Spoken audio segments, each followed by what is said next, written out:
Abakulembeze okuva mu munisipaali ya Makindye Ssaabagabo bayisizza embalirira ya buwumbi 10,000 egenda okuyambako mu kuddukanya emirimu gya munisipaali omwaka gw'ebyensimbi 2025-2026. Olutuula lutandise na kusoma bintu ebituukiddwako ssaako n'ebyo ebiremye.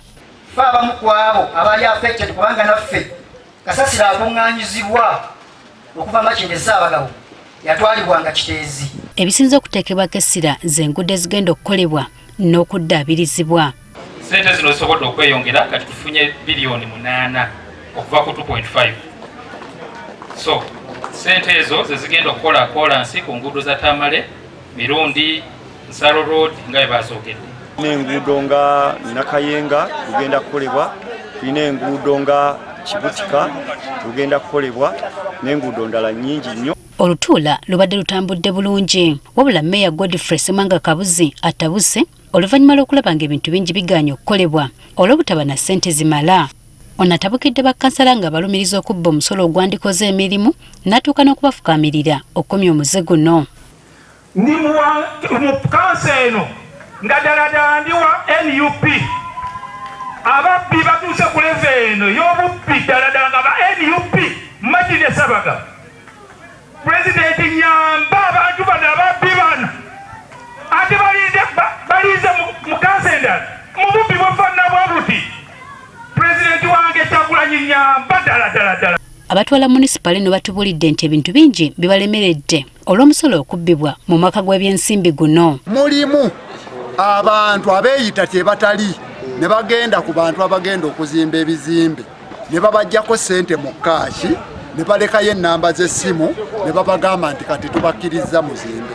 Kati abantu abo bazimba ebizimbe bo bambi ne balowooza nti gwe bawadde ssente yaziteese ku municipal council era akkiriziddwa mu mateeka. Naye ssente ezo bweziwa omuntu sekinnoomu nga toziteese ku akawunti, kati ennaku zino tukozesa PRN namba URA egyekuweereza okusasula omusolo ogwo baba bagubbi.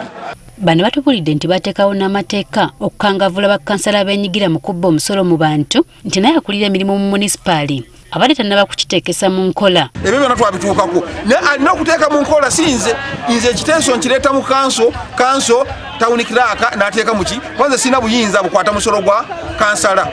Abamu ku bakulembeze batubulidde nti bakkansala okubba omusolo kiva ku ssente ntono ze bafuna. 20% local raise levy ezirina okugibwako ssente ziwa bakansala ntono nnyo. Akasente ako tekabamatiza ke kabaleetera okugyayo ssente wansi.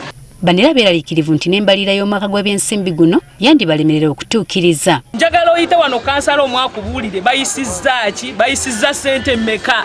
Biki bye basanzeemu okukyusa ku budget allocation of resources? Kubanga ojja kwesanga waliwo wateereddwa ssente nga zaadde tezirina kuteebwawo naye tobawadde budde kulaba nga badiscussinga budget. Ekyo nno bunafu bw'amaanyi kigenda bakosa nnyo ne mu service delivery. Bo bakkansala bwe balumiriza okubba omusolo basambaza ebiboogerwako ne bategeeza nga Meeya bw'azannya ebyobufuzi. Bw'aleeta obujulizi then we shall handle accordingly.